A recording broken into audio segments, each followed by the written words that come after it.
ভারতের পশ্চিমবঙ্গ বিধানসভা নির্বাচনে পরাজিত প্রার্থী সাবেক মুখ্যমন্ত্রী মমতা বন্দ্যোপাধ্যায়ের ওসমান হাদি হত্যা প্রসঙ্গে এক বিস্ফোরক মন্তব্যের পর অনেকটাই তোলপাড় দুই বাংলা। ওসমান হাদি হত্যাকাণ্ডে সরাসরি জড়িত আসামিদের প্রোটেকশন দিতে দেশটির কেন্দ্রীয় সরকারের বিশেষ হস্তক্ষেপ ছিল মন্তব্য করে 2 দিন আগে ভারতের স্বরাষ্ট্রমন্ত্রীকে উদ্দেশ্য করে মমতা বলেছেন, হাদিকে কাকে দিয়ে খুন করানো হয়েছে এবং কার কার নাম বেরিয়েছিল সবটাই জানেন তিনি। তবে 1 মাস আগে বিজেপির কাছে হেরে যাওয়া সাবেক এই মুখ্যমন্ত্রীর বক্তব্যকে খুব একটা আমলে নিতে চাইছে না বিএনপি সরকার। কিন্তু জামায়াত ইসলামী ও এনসিপি মনে করছে, মমতার বক্তব্যে দেশটির স্বরাষ্ট্রমন্ত্রীর নাম উদ্ধৃত থাকায় বাংলাদেশ সরকারের উচিত ভারত সরকারের কাছে ব্যাখ্যা দাবি করা। এদিকে মমতার বক্তব্যে হাদি হত্যায় ভারতে জড়িত থাকার কথা উঠে এলেও যুক্তরাজ্যে কর্মরত হাদির বড় ভাই শরীফ ওমর বিন হাদি ফেসবুকে বলেছেন, তার ভাই হত্যার সঙ্গে অন্তর্বর্তী সরকারের কয়েকজন উপদেষ্টা এবং বিএনপি সরকারের কয়েকজন এমপি মন্ত্রী সহ জামায়াত আমিরের একজন ব্যক্তিগত সহকারী সরাসরি জড়িত। হাদি হত্যার নেপথ্যে আসলে কারা? হাদি হত্যায় মমতা ভারতের কেন্দ্রীয় সরকারকে দোষারোপ করলেও হাদির ভাই কেন বাংলাদেশের রাজনৈতিক দলগুলোকে হাদি হত্যার ক্ষেত্র তৈরির কারিগর মনে করছেন? এছাড়া হাদি হত্যায় মমতার বিস্ফোরক মন্তব্যে দুই দেশের সরকার নীরব কেন? এসব নিয়ে আলোচনায় আজ রাজকাউন স্টুডিওতে আছেন বিএনপির সহ স্বনির্ভর বিষয়ক সম্পাদক নীলোফার চৌধুরী মনি, এমপি আছেন এনসিপির যুগ্ম সদস্য সচিব আলাউদ্দিন মোহাম্মদ এবং আছেন গণফোরামের সাধারণ সম্পাদক ডাক্তার মোহাম্মদ মিজানুর রহমান। স্বাগত জানাচ্ছি আজকের রাজকাহনে। ডাক্তার মোহাম্মদ মিজানুর রহমান, হাদি হত্যা ভীষণ আলোচিত একটি বিষয় ছিল বাংলাদেশের জন্য এবং দীর্ঘদিন ধরে হাদি হত্যার বিচার চাইছে বাংলাদেশের সাধারণ জনগণ থেকে শুরু করে রাজনৈতিক দলগুলো। সেই হাদি হত্যা নিয়ে মমতা বন্দ্যোপাধ্যায়ের বিস্ফোরক একটি মন্তব্য এবং সেই মন্তব্য নিয়ে দুই বাংলায় আমরা দেখলাম তোলপাড়। হাদি হত্যাকাণ্ডে সরাসরি যারা জড়িত সেই আসামিদের প্রোটেকশন দিতে দেশটির অর্থাৎ ভারতের কেন্দ্রীয় সরকারের একটা বিশেষ হস্তক্ষেপ ছিল বলে তিনি মন্তব্য করেছেন। এই মন্তব্যের পরে আসলে বাংলাদেশের যে অবস্থান বা বাংলাদেশকে এখনো পর্যন্ত আমরা যতখানি আসলে নীরব ভূমিকায় থাকতে দেখছি, সেই ভূমিকাটাকে আসলে আপনি কিভাবে বিশ্লেষণ করতে চান? ধন্যবাদ আপনাকে, সেই সাথে আমার সম্মানিত সহ আলোচক এবং ডিবিসি নিউজের দর্শক শ্রোতাকে। দেখুন, আমাদের এই ওসমান হাদি হত্যাকাণ্ড এটা বাংলাদেশের মানুষকে খুবই অস্বস্তিতে ফেলেছিল। আমরা যে কোনো খুনকেই সমর্থন করি না। তারপরে জুলাই অভ্যুত্থানের পরে ওসমান হাদির যে সমস্ত বক্তব্য, আন্দোলন নানাগুলো নিয়ে যেমন ভালো দিক ছিল, পাশাপাশি তার কিছু বক্তব্য কিংবা তার কর্মকাণ্ড, তার আলোচনা এগুলোর নিয়ে নানান ধরনের বিতর্ক ছিল। আমি তার অনেক বক্তব্য সমর্থন করি না, বিশেষ করে নারীদের নিয়ে নানান ধরনের স্লোগান, এটা আমাদের খুব আহত করেছিল। কিন্তু কেন এই ধরনের একজন তরুণ রাজনীতিকে আমাদের রাজনীতির ময়দানে এই ধরনের বক্তব্য উপস্থাপন করানো বা করা, তাকে সমর্থন দেয়া এবং মিডিয়াও তাকে নানানভাবে সামনে নিয়ে এসেছে। আমরা যারা 15-16 বছর ধরে ফ্যাসিবাদ বিরোধী আন্দোলন সংগ্রামে ছিলাম, আপার সঙ্গে আমরা অনেক টেলিভিশনেও বক্তব্য রেখেছি। এই জুলাই অভ্যুত্থানের পরে আমাদের তরুণ নেতৃত্ব রাজনীতিতে আসছে, আমরা অভিবাদন জানিয়েছি।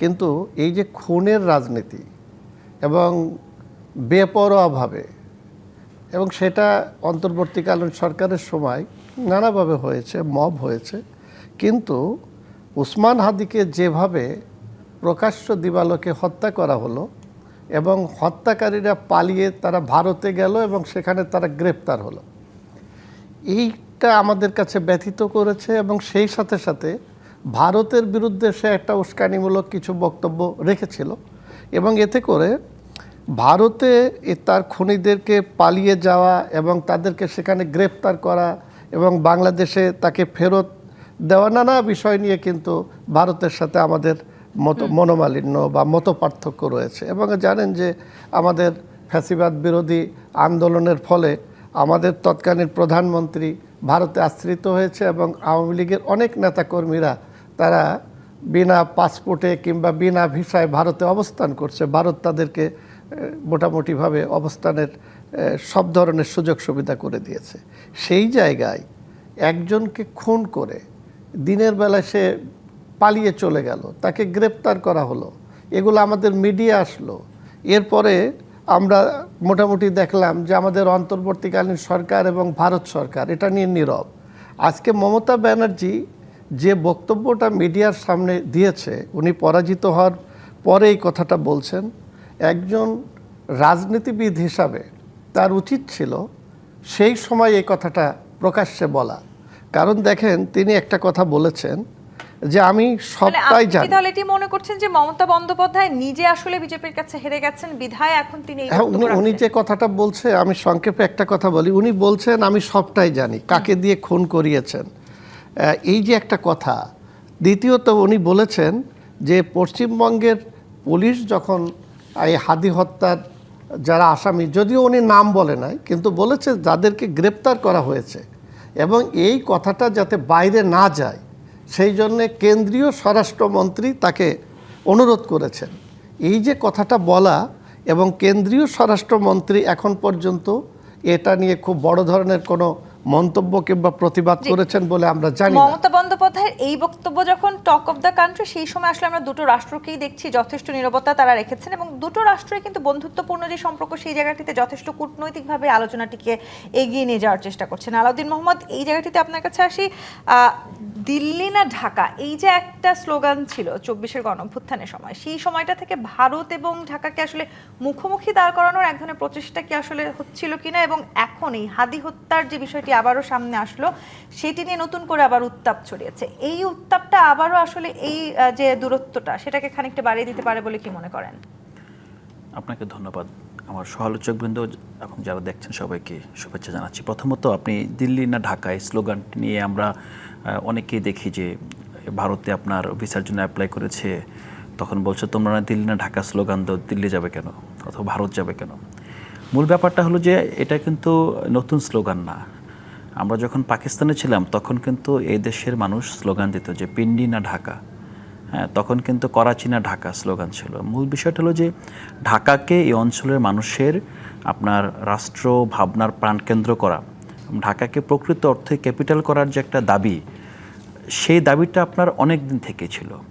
এখন দিল্লি না ঢাকা যখন বলি, তখন কিন্তু দিল্লি এবং ঢাকাকে আমরা মুখোমুখি দাঁড় করাই না, বরং দিল্লি এবং ঢাকা যে দুইটা সভরিন দেশের যে ক্যাপিটাল, দুই ক্যাপিটালের স্বতন্ত্র বৈশিষ্ট্য হলো যে দিল্লি ভারতের জন্য সিদ্ধান্ত নেবে আর ঢাকা বাংলাদেশের জন্য সিদ্ধান্ত নেবে। মানে এখানেই যদি প্রশ্নটা, বাংলাদেশের আসলে কোনো ঢাকার সিদ্ধান্তগুলোকে এতদিন তাহলে দিল্লিতে নেওয়া হতো বলে আপনারা মনে করছেন? আপনার কোনো সন্দেহ আছে 2014 সালের নির্বাচনে যখন ভারতের পররাষ্ট্র উপদেষ্টা বাংলাদেশে এসে আপনার হোসেন মোহাম্মদ এরশাদকে সিএমএইচে গিয়ে জিজ্ঞাসাবাদ করে তাকে অন্তরীণ করে সেখানে নির্বাচনে একরকম বাধ্য নির্বাচন করিয়েছে, তারপর থেকে আপনি যদি পিলখানা হত্যাকাণ্ড বলেন, আপনার এই 2014 নির্বাচন, 18 নির্বাচন, 14 নির্বাচনটা খুবই গুরুত্বপূর্ণ। কারণ ফেসিবাদের যদি বলেন একদম মূলে, মানে আমরা যেটা মূল ভিত্তিটা কিন্তু 14 নির্বাচনের পর থেকে আপনার স্পষ্ট হয় মানুষের কাছে।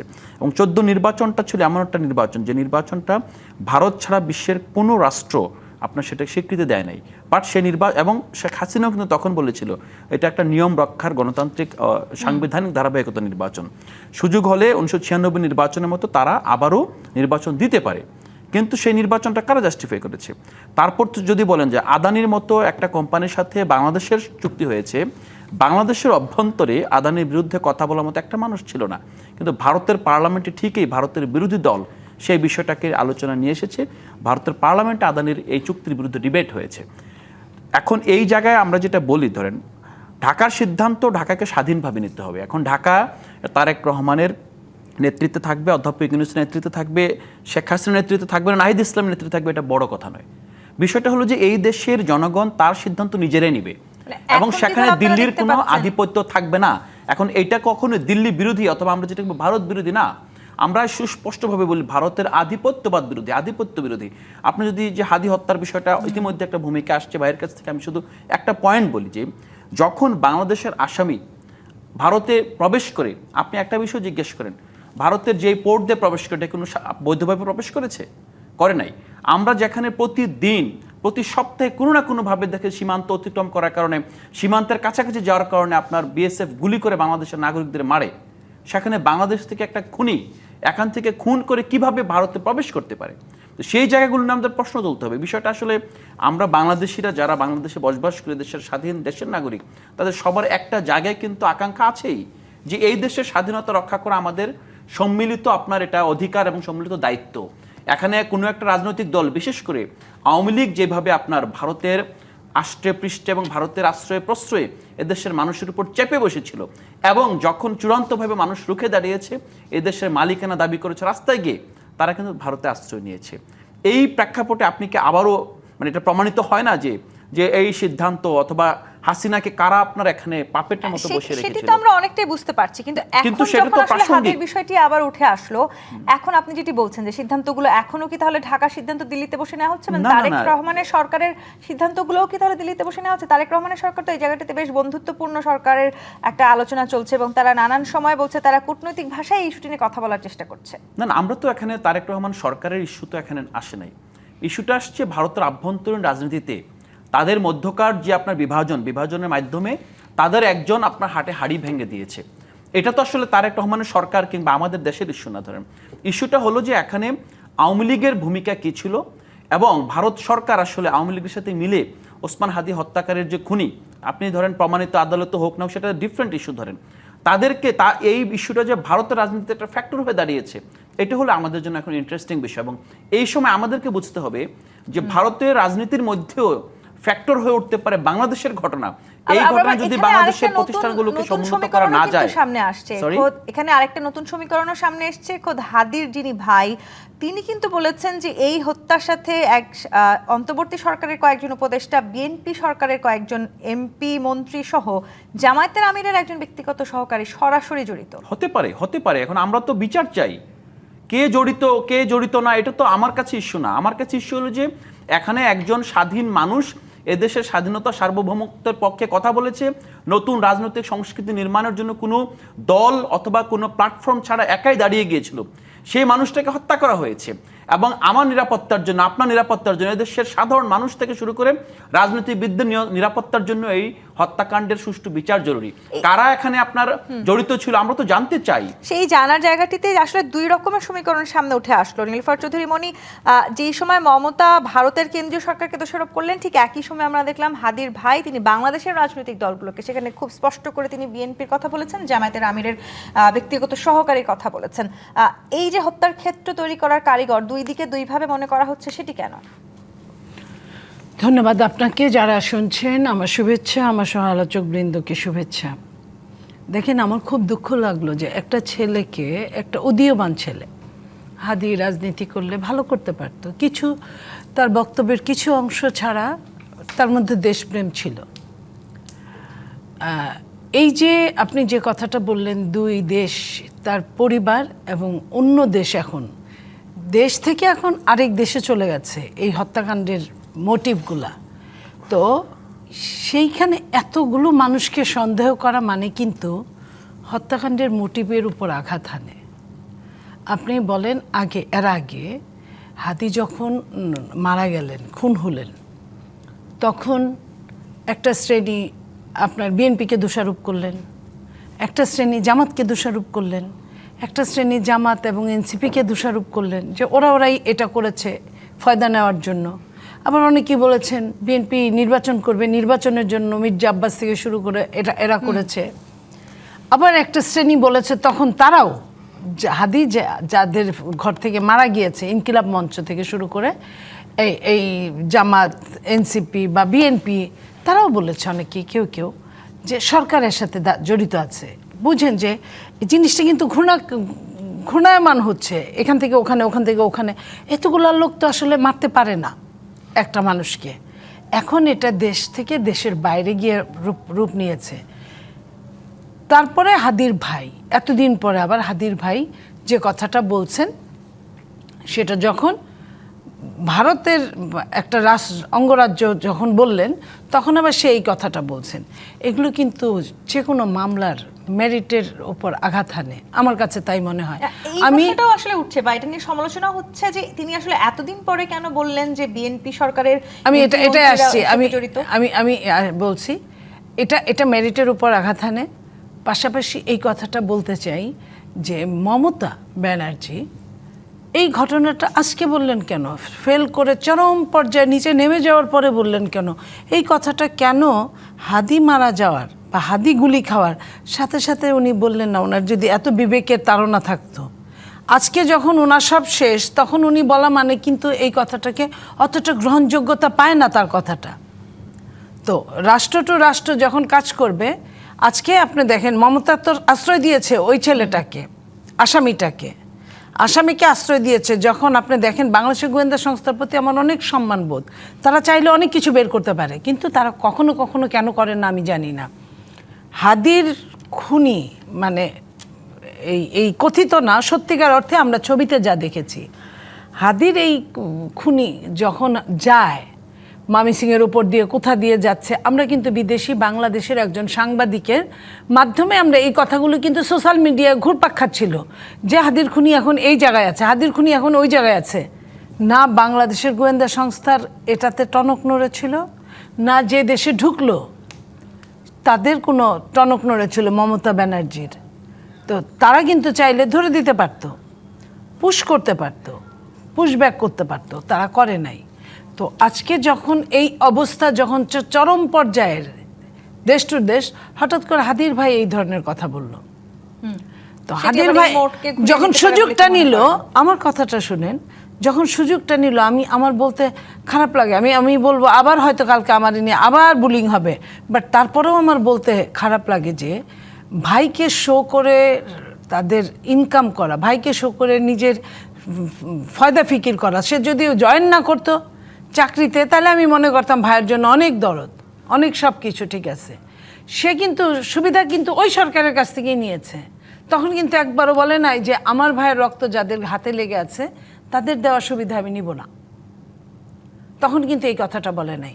তার মানে আপনার তাদের সন্দেহের উপর, আর এই সন্দেহগুলোকে আমার সবগুলোকেই হাইপোথেটিক মনে হয়, যে কারো কোনো কিন্তু প্রমাণ নাই, কেউ কিন্তু প্রমাণ দিতে পারবে না। যেমন কোনো প্রমাণ নেই, তেমনি আসলে দুইটি রাষ্ট্রকেও আমরা দেখছি যথেষ্ট নীরব। মানে সরকার আসলে দুটো দেশের সরকার কেন নীরব আছে সেটা নিয়েও তো আমি এখানে একটা কথা বলি, সরকারের কথা যেহেতু তুললেন, আমি যেহেতু একটা সরকারকে বিলং করি, আপনার সরকার এখানে কি বলবে? একটা অঙ্গরাজ্যের যখন একজন অতীত মানে সাবেক মুখ্যমন্ত্রী যখন এই কথাটা বললেন, সরকার এখানে কি বলতে পারে? সে কিন্তু নাম বলে নাই, সেই জায়গাটা প্রশ্ন, কিন্তু সে কিন্তু কারে ভয় দেখিয়েছে, তার রাষ্ট্রের সরকারকে ভয় দেখিয়েছে, সে কিন্তু বাংলাদেশের কাউকে ভয় দেখায় নাই। উনি তিনি বলেছেন যে অন্য রাষ্ট্রের বিষয়ে আমি কথা বলতে চাই না, কিন্তু আলাদা একটি প্রশ্ন তুলেছেন যে যিনি খুন করেছেন সেই খুনি কিভাবে ভারতে প্রবেশ করে, সেই প্রশ্নটা তো আসলে করা যেতেই পারে।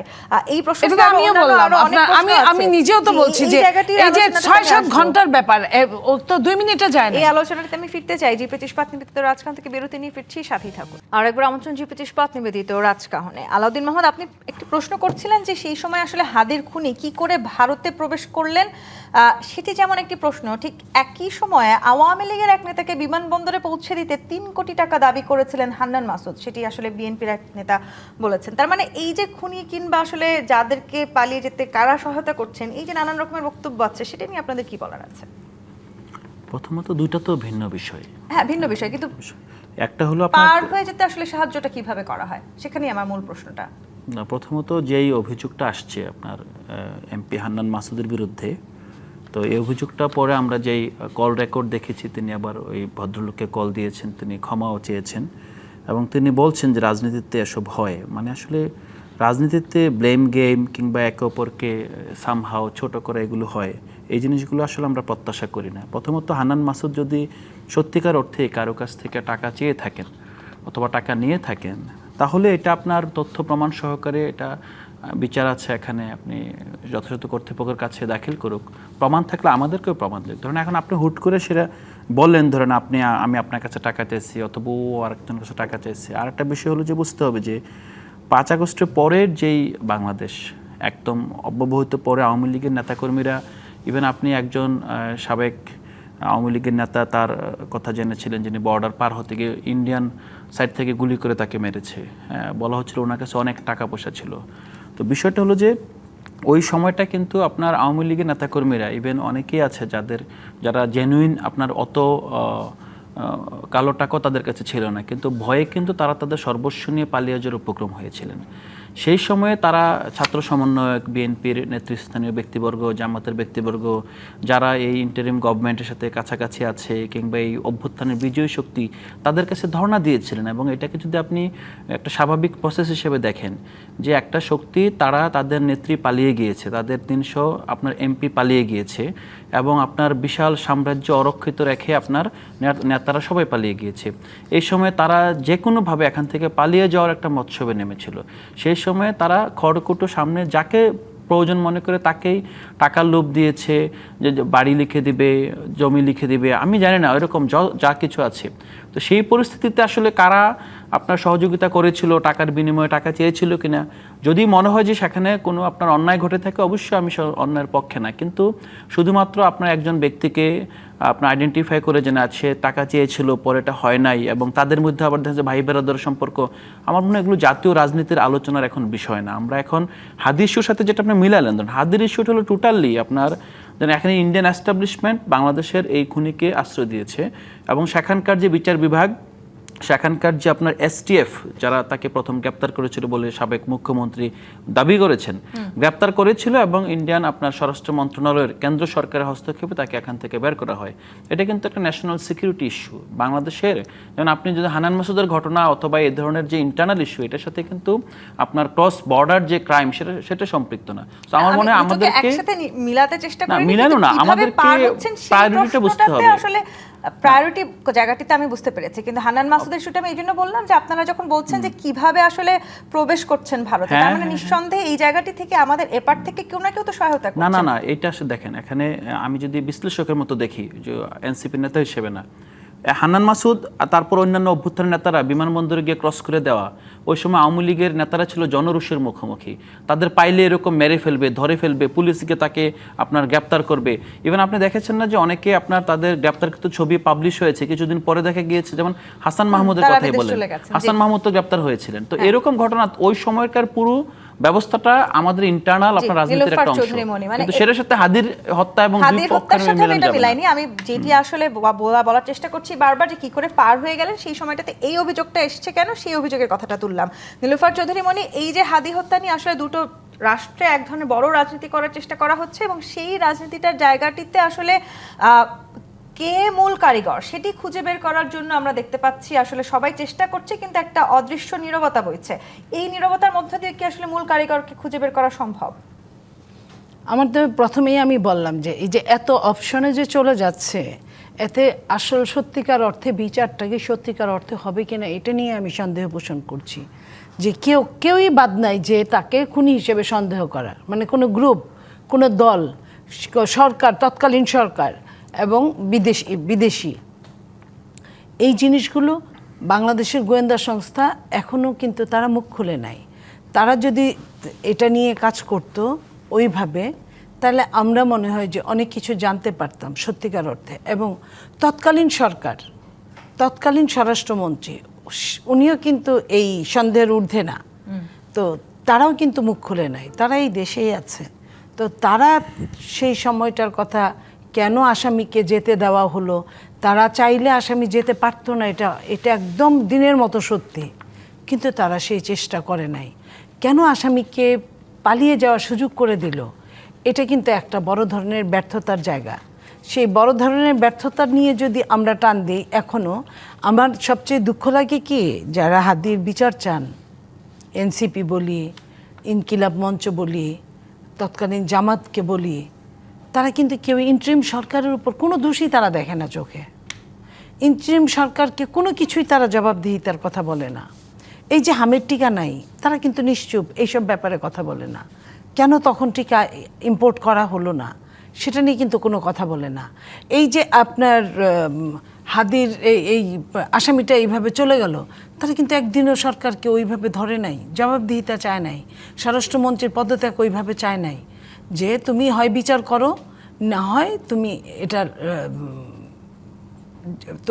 তোমাকেই এটাতে জড়াতে আমি বাধ্য হব। এটা কিন্তু বলতে হয়, যত বড় আমার বন্ধুই হোক না কেন। এবং হাদির যখন জানা যায় সংসদের সামনে, যখন চরম খারাপ অবস্থা দেখা গেল, আপনি দেখেন ওই দিন বিএনপির আজকের স্বরাষ্ট্রমন্ত্রী মাননীয়, উনি যখন গিয়েছিলেন ওনাকে নিয়ে কিন্তু বেশ ওইখানে হইচই ট্রল করা হয়েছে, কিন্তু প্রধান উপদেষ্টা যিনি এই মৃত্যুটার অনেক রকম কিছু করতে পারতেন চাইলে, উনি কিন্তু ওনাকে কিন্তু সুন্দর জবাবদিহিতাটা চাওয়া নায়ক। হচ্ছে না বলেই কি আসলে আমরা বারবার এই জায়গাটিতে আসলে পিছিয়ে যাচ্ছি কিনা? ডাক্তার মোহাম্মদ মিজানুর রহমান, জবাবদিহিতা আসলে কেন চাইছিল না সেই সময়টাতে অন্যান্য রাজনৈতিক দলগুলো? এবং যেই প্রশ্নটি করতে চাই, আসলে হাদি হত্যায় নানান সময় নানান রকমের মন্তব্য আসছে সামনে। জামায়াত ইসলামের সেক্রেটারি জেনারেল বলেছেন বাংলাদেশ ও পশ্চিমবঙ্গকে মিলিয়ে রাজনীতির নাটাইটা তারা হাতে রাখতে চাইছে, মানে মমতা ব্যানার্জি কিংবা ভারত রাজনীতি নাটাইটা হাতে রাখার জন্যই কি এত কিছু? দেখেন, আমি আগেও বলেছি আর আলোচনাতেও আসছে, সেটা হচ্ছে যে আপা একটা কথা বলেছে গুরুত্বপূর্ণ, যে হাদি হত্যাকাণ্ড হয়েছে এবং এটা খুবই নিন্দনীয়, এবং একটা তরুণকে প্রকাশ্য দিবালোকে মেরে ফেলে দেওয়ার পর আমাদের রাষ্ট্র সচল, আইন শৃঙ্খলা বাহিনী আছে, এবং বিশেষ করে বিদেশে অবস্থানরত একজন বাঙালি সাংবাদিক, এই যে যারা খুন করে পালিয়ে গেছে তাদের গতি, প্রকৃতি, পথ সব কিছু তারা বের করে দিতে পেরেছে। তাহলে আমাদের গোয়েন্দা সংস্থাগুলো কোথায় ছিল? এবং আপনি দেখেন ভারতের সীমান্তে তাকে গ্রেপ্তার করা হলো। এরপরে আজকে সেখানকার প্রধান মানে সাবেক মুখ্যমন্ত্রী যে কথাগুলো বলেছেন এবং ভারতের কেন্দ্রীয় মন্ত্রীকে কোট করে যে কথাগুলো বলেছেন, সবচেয়ে বড় যে বিষয়টা দাঁড়িয়েছে সেটা হচ্ছে ভারত আমাদের বন্ধু রাষ্ট্র, কিন্তু তার আচার আচরণ, কর্তব্য, কাজের মধ্যে কিন্তু আমরা বন্ধুত্বের নিদর্শন পাচ্ছি না। এবং এই 24-এর গণ অভ্যুত্থানের পরে বাংলাদেশ রাষ্ট্রের সঙ্গে সে যে ধরনের বৈরী মনোভাব তৈরি করেছে, সৃষ্টি করেছে, এবং আন্তর্জাতিক আইন, রীতি, নীতি সমস্ত কিছু লঙ্ঘন করে আপনি বাঙালি পরিচয়ে যে পুশব্যাকের যে ঘটনাগুলো ঘটছে, আজকেও যদি আপনি দেখেন 10টি সীমান্তে তারা অন্যায়ভাবে, অবৈধভাবে সেখানে বাংলাদেশের নাগরিক মনে করিয়ে তারা পুশ ইন করার চেষ্টা করছে। কিন্তু আমার দেশের যে মানে বিজেপি, আমার দেশের যে মানে যারা বর্ডারের দায়িত্বে আছে, তারা সাহসিকতার সাথে মোকাবেলা করে ভারতের সেটা প্রতিরোধ করেছে। এই যে প্রতিদিন আমাদের যে ধরনের ঘটনা, সীমান্ত হত্যা, তারপরে দেখেন ভারত প্রতিবেশী রাষ্ট্র হিসাবে আমার দেশের নাগরিকরা চিকিৎসা এবং অনেক ব্যবসা বাণিজ্যের সাথে যুক্ত, অনেক মিল ইন্ডাস্ট্রির সাথে লেনদেন রয়েছে বাংলাদেশের, কিন্তু তারা আমাদের দেশের মানুষদের ভিসা দিচ্ছে না। এটা কখন হয়েছে? 24-এর গণ অভ্যুত্থানের পরে একটা রাষ্ট্র, সেখানে আপনি বৈধভাবে যারা ব্যবসা করে এবং যাদের আর্থিক লেনদেন রয়েছে তাদের কিন্তু যাওয়ার ভিসা দিচ্ছে না, কিন্তু মেডিকেল ভিসা কিছু কিছু দেওয়া হচ্ছে নানানভাবে, কিন্তু বর্ডার উন্মুক্ত করে দিচ্ছে কাদের জন্যে? যারা অপরাধী কিংবা যাদের বিরুদ্ধে মামলা আছে, হ্যাঁ, এবং তারা কিন্তু দেখেন টাকার বিনিময়ে নানানভাবে চলে যাচ্ছে। আপনি কি বলতে পারবেন একজন অপরাধী হিসাবে বাংলাদেশের আইনের দৃষ্টিতে যিনি, তাকে মানে ভারতের সীমান্ত রক্ষা বাহিনী তাকে গ্রেপ্তার করেছে, তাকে গুলি করেছে, করে না? তো আরেকটা প্রশ্ন বারবার ঘুরপাক খাচ্ছে, সেটা হচ্ছে যে মমতা ব্যানার্জি ঠিক এই মুহূর্তটাতে বাংলাদেশ সংক্রান্ত এইরকম একটা প্রসঙ্গ কেন সামলে আনলেন? এটার পেছনে আসলে কি কাজ করছে? এর পেছনে রাজনীতিটা নিয়ে আলোচনা করতে চাই। জিপিএইচ ইস্পাত নিবেদিত রাজকাহন থেকে আরেকটি বিরতি নিয়ে ফিরছি, সাথেই থাকুন। আমার জন্য আরেকবার জিপিএইচ ইস্পাত নিবেদিত রাজকাহনে ডাক্তার মোহাম্মদ মিজানুর রহমান, এতদিন আসলে কেন মমতা ব্যানার্জি এই কথা বললেন না? কেন এই মুহূর্তে বর্তমান রাজনৈতিক পরিস্থিতিতে তিনি বাংলাদেশ সংক্রান্ত এই প্রসঙ্গটি সামনে আনলেন? এই প্রশ্নটি এখন ঘুরপাক খাচ্ছে। কি মনে হচ্ছে কেন আসলে এখন তিনি এই প্রসঙ্গটি সামনে এনেছেন? এটা একটা কারণ, সেটা হচ্ছে যে তিনি নির্বাচনে পরাজিত হয়েছেন এবং তার যে দলটি সেটাও এখন ভাঙ্গনের মুখে, এবং সেটা করছে কেন্দ্রীয় সরকারের হস্তক্ষেপ আছে। এবং এই যে তার আন্তর্জাতিক রাজনীতিতে ভারতের একটা নীতি আছে, কিন্তু আমরা দেখলাম বাংলাদেশের ক্ষেত্রে সেই নীতিটা তারা খুব একটা মেনে চলে না, দ্বিমুখী আচরণ। এবং মমতা বন্দ্যোপাধ্যায়ের এই কথার মধ্য দিয়ে একটা জিনিস পরিষ্কার আমরা মেসেজ পেয়েছি, যে বাংলাদেশ সম্পর্কে ভারতের কেন্দ্রীয় সরকার একটা বৈরী মনোভাব নিয়ে তারা আছে। এবং শুধু তাই না, বাংলাদেশ যাতে স্থিতিশীলতা না হয় আসে এবং এখানে যাতে গণতন্ত্র, আইনের শাসন প্রতিষ্ঠিত না হয়, এই ব্যাপারে ভারতের একটা নাক গলানোর যে কথা আমরা রাজনীতির মাঠে বলি, এটা মমতা বন্দ্যোপাধ্যায়ের এই বক্তব্যের মধ্য দিয়ে সেটা ফুটে উঠেছে। আপনি যদি খেয়াল করে দেখেন যে উনি এমন একটা সময় এটা বলছে যে সময়টা উনি একটা বিপাকের মধ্যে আছে, এবং সেই সময়ে যদি খেয়াল করেন যেটা আপা বলেছেন, যে এই হাদির ভাই যিনি অন্তর্বর্তীকালীন সরকারের সুবিধাভোগী, তিনি একটি রাজনৈতিক দলের নাম বলছেন, এবং সেটা হচ্ছে অন্তর্বর্তীকালীন জামাত সরকারের ইসলাম। সময় যারা এবং উপদেষ্টা শুধু ছিলেন, তাই না, তাদেরও তারা কয়েকজনের আবার কথা বলেছেন। বিএনপির নামও বলেছিল এবং আমাদের মির্জা আব্বাসকে নিয়ে দোষারোপ করেছিলেন। কিন্তু এই যে অন্যের উপরে দোষ চাপিয়ে দেওয়া এবং বিশেষ করে যারা প্রকৃত খুনি তাদেরকে আড়াল করা এবং এই যে খুনের রাজনীতিকে নানাভাবে প্রভাবিত করে এবং দায় মানে অন্যের কাঁধে চাপিয়ে দিয়ে প্রকৃত খুনিদেরকে আড়াল করা, এই ধরনের অপতৎপরতার মধ্য দিয়ে একটি রাজনৈতিক অস্থিতিশীলতা তৈরি করে ফায়দা নেওয়া। এবং এই ফায়দা সবচেয়ে বড় জায়গাটাতে একটা আলাউদ্দিন মেসেজ আমি মোহাম্মদের কাছে শেষ একটু করি আসতে চাই শুধু আমি। 10 সেকেন্ডে, যে ভারত আমাদের বাংলাদেশ নিয়ে যে ধরনের অপরাজনীতি করছে, এই মমতা বন্দ্যোপাধ্যায়ের বক্তব্যের মধ্যে দিয়ে কিন্তু সেটা পরিষ্কার হয়েছে। এই যে নির্বাচনে হারলে কিংবা নির্বাচনের পর যে কোনো ঘটনায় একে অন্যকে দোষারোপ করার একটা সংস্কৃতি, সেটি বাংলাদেশেও আছে এবং ভারতেও আছে। যে কথাটি বললেন ডাক্তার মিজানুর রহমান, যে মমতা বন্দ্যোপাধ্যায়ের এই বক্তব্যটিতে অন্তত একটি মেসেজ পাওয়া গেল যে এখন আসলে পার্শ্ববর্তী রাষ্ট্র বাংলাদেশের রাজনীতি নিয়ে যথেষ্ট চিন্তায় আছে, বা তারা আসলে এখনো বাংলাদেশের রাজনীতিতে তাদের যে প্রভাব সেটি রাখার চেষ্টা করছে। সেটি কি এখনো, তার মানে আপনারাও মনে করছেন সেই প্রভাবটা এখনো যথেষ্ট পরিমাণে আছে বাংলাদেশের রাজনীতিতে? প্রথমত আপনি যদি আমাদের যেই ইন্ডিয়া পালিয়ে গিয়েছেন শেখ হাসিনা, তার মন্তব্যটা আবারও একটু স্মরণ করি, যে আমি ইন্ডিয়াকে যা দিয়েছি এটা আর কেউ দিতে পারবে না, ইন্ডিয়া সেটা চিরদিন মনে রাখবে। তো চিরদিন তো শেষ হয়ে যায় নাই তো, এবং হাসিনা তো আসলে ইন্ডিয়ার আশ্রিত এখন আছেন। তো আমার মূলত আরেকটা গুরুত্বপূর্ণ প্রশ্ন, যে বাংলাদেশের জনগণ যে পরিবর্তন রক্ত দিয়ে এনেছে, সেই পরিবর্তনটাকে থামিয়ে দিয়ে অথবা এটাকে আবার অল্টার করে দিয়ে ইন্ডিয়া এখানে যাদেরকে এস্টাবলিশ করতে চাচ্ছে, তারা যদি আবার কখনোই এখানে রাজনীতি করার সুযোগ পায়, আমি জানি না, চিরদিন যদি মনে রাখে আগের 15 বছরের যে আপনার অবদান, তো এখন তারা কি দিবে ইন্ডিয়াকে, যেটা ইন্ডিয়া চিরদিন বলতে আপনি যদি বলেন যে তারপরে যদি কিছু থাকে সেই রকম সময় মনে রাখবে। সো আমাদের কাছে একটা কমন সত্য হলো যে ভারতের বাংলাদেশ নীতি, যেটা আসলে সারা বিশ্বের জন্য সে অন্যান্য রাষ্ট্রের সভরেন্টিকে যেভাবে রেসপেক্ট করে কম বেশ, যদিও আমাদের যে প্রতিবেশী রাষ্ট্রগুলো তারাও কিন্তু ভারতের এই আগ্রাসী নীতির বাইরে নয়, তবে বাংলাদেশ একটু বেশি। কারণ আপনি দেখবেন যে এখন তাহলে এই জায়গাটিতে দাঁড়িয়ে বিএনপির ভূমিকা কিভাবে দেখছেন? বিএনপির যে পররাষ্ট্রনীতি সেটি কি আপনি কেমন দেখছেন? বিএনপির পররাষ্ট্রনীতি সোফার আমার কাছে ভালো লাগছে। বিএনপি, আমি বিশ্বাস করি ইন্ডিয়া থেকে অনেক ক্ষেত্রে বের হয়ে আসার একটা তার প্রচেষ্টা আছে।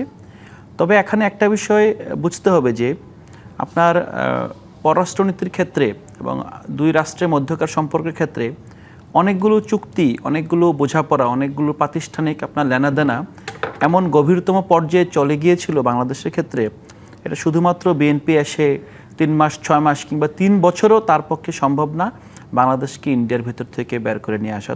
বাট আমি বিএনপির সাম্প্রতিক যে সিদ্ধান্ত, বাংলাদেশের যারা আপনার ব্যুরোক্রেট তাদেরকে যেভাবে ইন্ডিয়াতে পাঠানো হতো ট্রেন করার জন্য, বাংলাদেশের যারা বিচার বিভাগের কর্মকর্তা আছেন তাদেরকে আপনার যেভাবে মাসুরিতে পাঠানো হতো, সেটা আপনার পরিবর্তন হয়েছে এবং পরিবর্তন হয়েছে স্বাভাবিকভাবে আরেকটা রাষ্ট্রের কাছে গিয়েছে।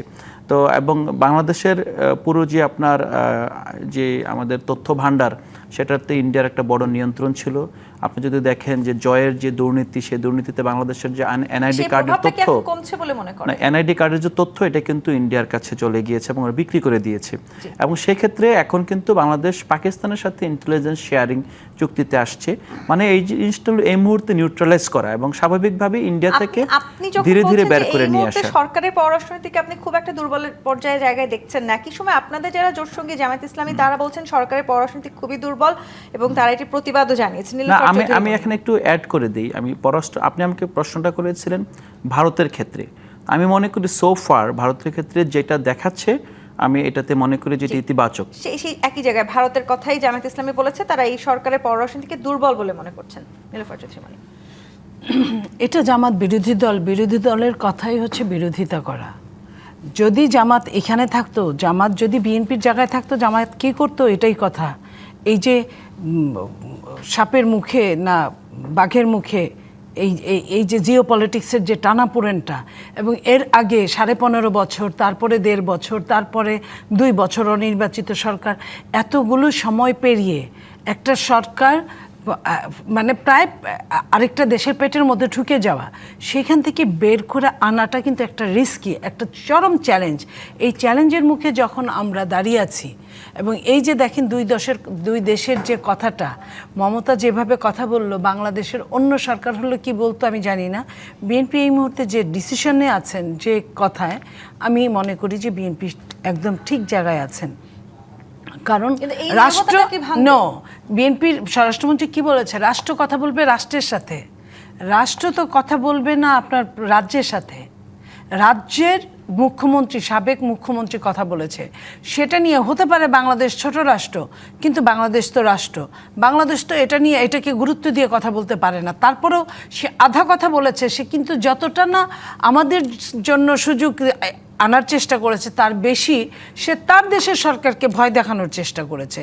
তো এখন কে কাকে ভয় দেখানোর চেষ্টা করার, আমার কান চিলে নিয়ে গেছে, আমি চিলের পিছে না দৌড়ায় আগে তো আমার নিজের কানে হাত দিয়ে দেখবো কানটা আছে না নিয়ে গেছে, তারপরে আমি দৌড়ানোর কথা চিন্তা করব।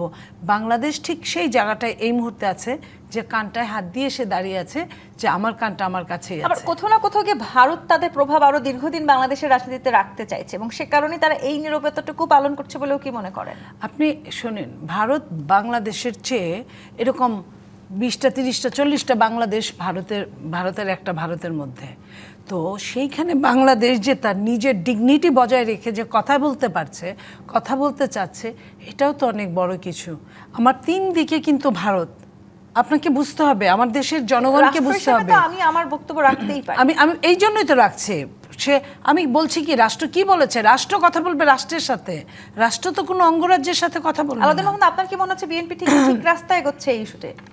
না, আমি এখানে এই আপু যেটা বলছিল, আমাদের যেভাবে আমরা পররাষ্ট্রনীতি দেখি, এবং আমি ছোটবেলা থেকে শুনে আসছি যে বাংলাদেশের 3 দিকে ভারত আর একদিকে সমুদ্র, কিন্তু আমরা তো অন্যভাবে এটাকে রিড করছি। আমরা মনে করি যে ইন্ডিয়ার মধ্যে আমরা আসলে একটা শক্তিশালী বাংলাদেশ আছি, যে বাংলাদেশটা ইন্ডিয়াকে যে কোনো সময় ডিস্টেবিলাইজ করে দিতে পারে।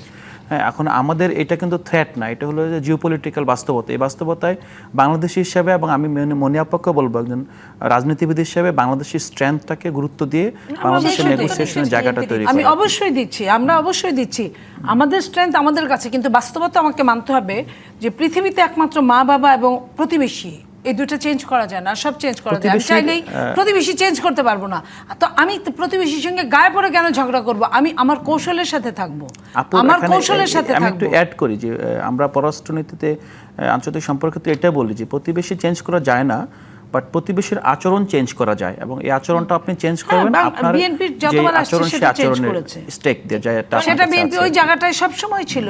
শহীদ প্রেসিডেন্ট জিয়া রহমান বলেছেন যে বিদেশে আমাদের বন্ধু আছে, প্রভু নাই। সকলের সঙ্গে বন্ধুত্ব, কারোর সঙ্গে শত্রুতা না, এটা হচ্ছে বিএনপির পররাষ্ট্রনীতির মূল নীতিটা। এই নীতির উপর ভিত্তি করে বিএনপি, এটা কিন্তু আওয়ামী লীগের নীতি, এবং এই নীতিটা ফেল আওয়ামী লীগ করেছে। তো বলেছে বাংলাদেশের সঙ্গে ইন্ডিয়ার সম্পর্ক স্বামী স্ত্রীর মতো। না আপু, আরেকটা বিষয় আমি বলি যে আমাদের ইয়ের স্বার্থে, এটা হলো যে সকলের সাথে বন্ধুত্ব না, এটা হলো যে বন্ধুর সাথে বন্ধুত্ব। রাষ্ট্রের স্বার্থ সবার উপরে, না রাষ্ট্রের স্বার্থ, আর একটা হলো যে এটার একটা প্যারালাল ইয়ে আছে যে বন্ধুর সাথে বন্ধুত্ব, শত্রুর সাথে শত্রুতা করে, তার সকলের সাথে বন্ধুত্ব হয় না, শত্রুর সাথে শত্রুতাই করতে হয়। আমরা সেই প্রত্যাশা রাখতে চাই, রাষ্ট্রের স্বার্থ সবার উপরে থাকুক। নীলুফার চৌধুরী মনি, ডক্টর মোহাম্মদ মিজানুর রহমান, আলাউদ্দিন মোহাম্মদ, ধন্যবাদ আজকে রাজকাহনের সময় দেওয়ার জন্য। দর্শক, আজকের মতো বিদায় নিচ্ছি জিপিটি ইস্পাত নিবেদিত রাজকাহন থেকে। ফিরবো আগামী রবিবার রাত 10টায় নতুন রাজকাহন নিয়ে। ডিবিসির সঙ্গেই থাকুন।